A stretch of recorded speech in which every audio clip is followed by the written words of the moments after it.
Hello and welcome to Football City. My name is Marcus Lee. It's the morning after the Manchester derby and we need to talk about Rúben Amorim. I hate to be another video creator joining the long list of other creators who are talking about Rúben Amorim, complaining about things when it's not working. But here we are, a 3-0 defeat in a game where, give credit to Manchester City because they won the game 3-0. But Manchester City weren't that great. I felt like they barely got out of second gear, which just shows how bad Man United were. Just pants.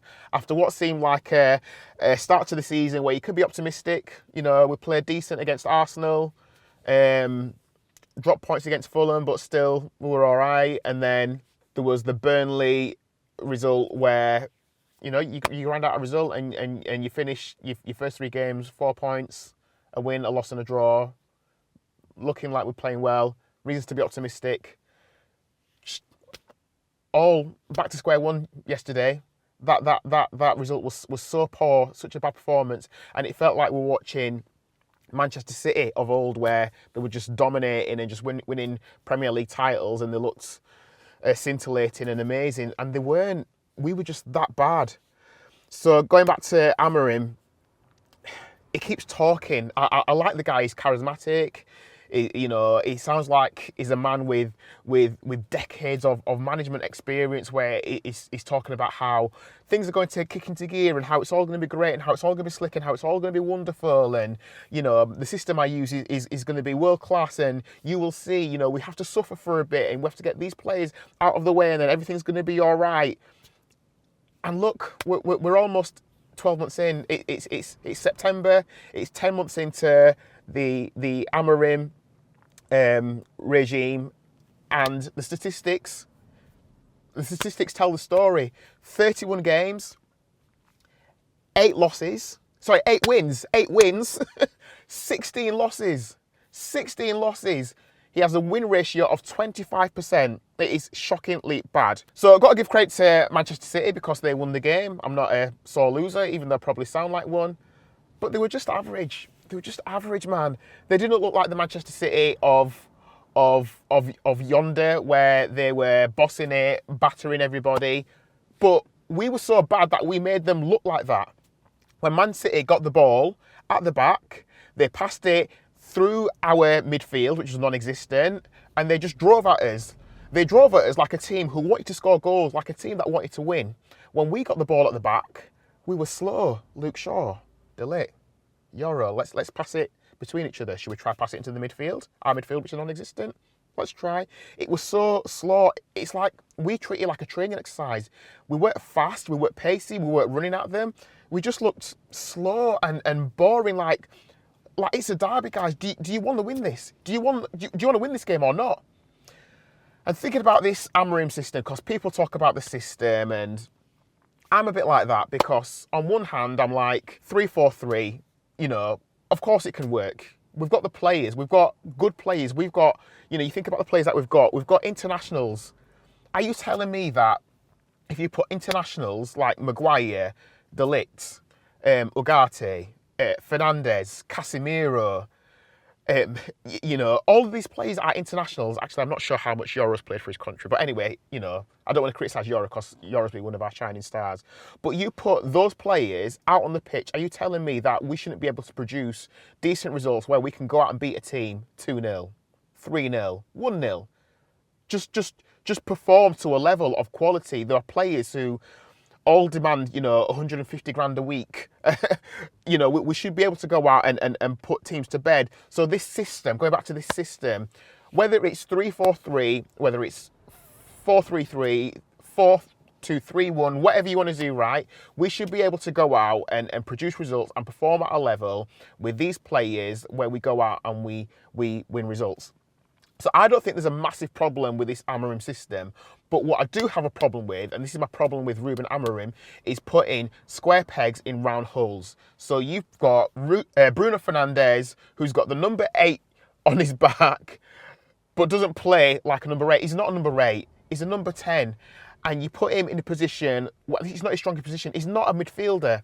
And yet again, that first goal yesterday, he's not tracking it he's not tracking his runner. So you watch it back, and there's some nice play down the right hand side for Man City. Then they put the ball back into the box. Foden gets in there. Who should be tracking Phil Foden? Bruno Fernandes. He's lost his man. And you put players into positions that they're not good. You've got Maine who sat on the bench. You've got Casemiro who's on the bench. And even I think Casemiro would have done a better job than Bruno.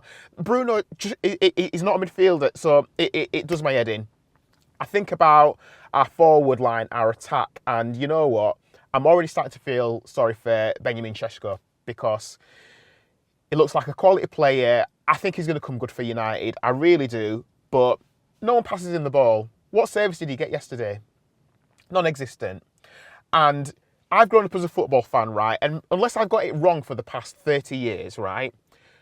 My understanding is you give the ball to your number 9, right?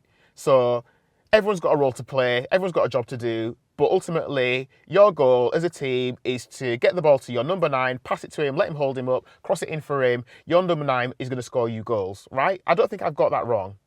But it's like at Manchester United, we've not had that memo for the past 5, 6, 7 years where we've got that wrong.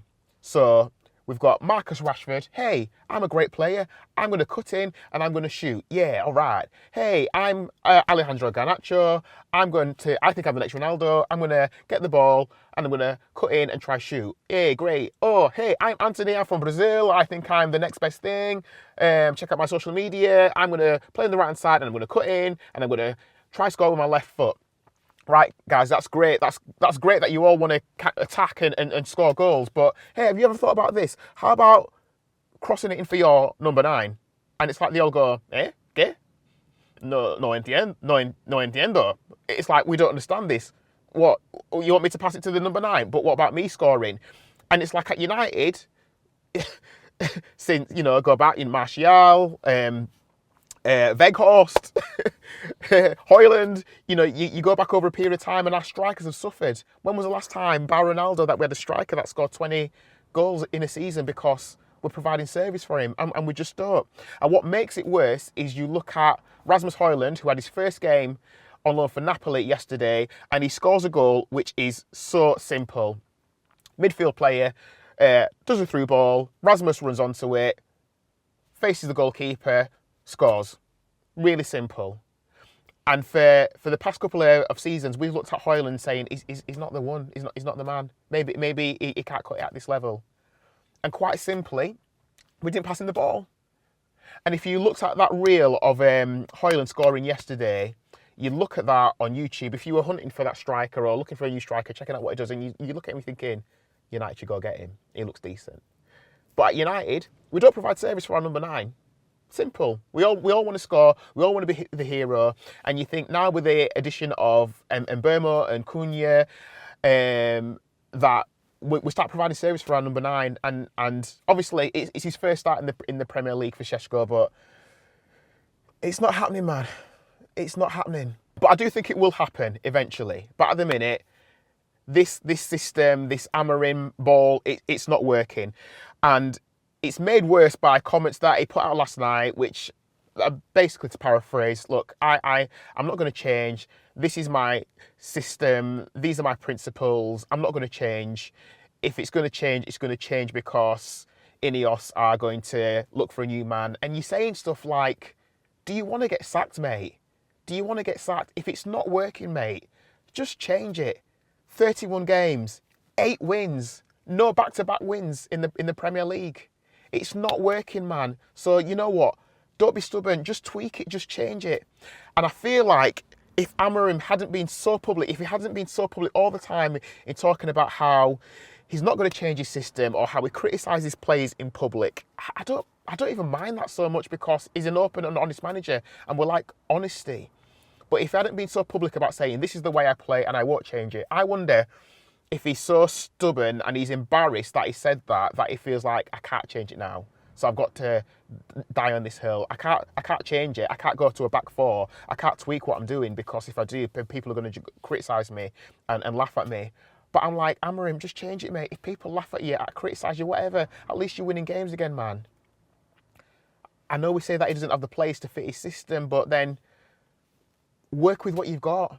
it's not all about a back four. I'm a back four champion because as long as I've watched Man United, we've been a back four team. I think Van Gaal might have done some slightly different things with the back three occasionally, but we've always been a back four team. I don't really care. I just want to win games again, man. I'm tired of sitting down on an afternoon getting excited with my pizza and my cider thinking, right, come on, let's watch Man United and let's have a good result here, and then just watching my team just struggle. So yeah, Amorim, it's not working, mate. 8 wins, 16 defeats in the Premier League. If that was any other line of work, if I was a manager and that's what I was churning out in retail or construction or marketing, and I only had a productivity rate of 25%, at some point my bosses would say to me, my Ineos would say, you know what, Marcus, it's not working. We appreciate what you've tried to do, but let's be honest, pal, it ain't working. And I'm not up for a manager being sacked. I don't want to see Amorim sacked. I just want to see it work. But at some point, you've got to think, is this working? If it ain't working, when do we change it? The other day, I was just doing a video about West Ham. The day before the United game, I was watching West Ham also lose 3-0 and thinking, you know what, at what point do you say, Graham Potter, it's not working, mate. We appreciate what you're trying to do, but we've got to let you go. And I'm wondering, how soon do we get to that position with Amorim? So yeah, not feeling optimistic, not feeling positive. We've got Chelsea next and Garnacho. You could just see the headlines where Garnacho's the man to score against us and he's celebrating like he loves Chelsea and he's kissing the badge. I don't want to see that. Don't want to see Bayindir in goal again. We've got to see some changes. Anyway, those are my thoughts on the Manchester derby. I want to be positive. I'd love it if we went out against Chelsea and had a great result. We'll see what happens. Anyway, what do you think? Are you Amorim in? Are you Amorim out? Do you think it's about the players? Do you think it's about the system? What do you think needs to change? What do you think is going to happen next at Manchester United? We'd love to know what you think. Please drop me a comment. Thank you for watching my rant. Thank you for taking part in my pain if you're a rival. And also, it's because Liverpool, sporty Liverpool, did what they did against Burnley. Anyway, let me know what you think in the comments. This is Football City. My name is Marcus Lee. Thanks for watching the video. Give it a like. Please subscribe to the channel and stay tuned for future videos. And until the next one, take care of yourselves. Adios.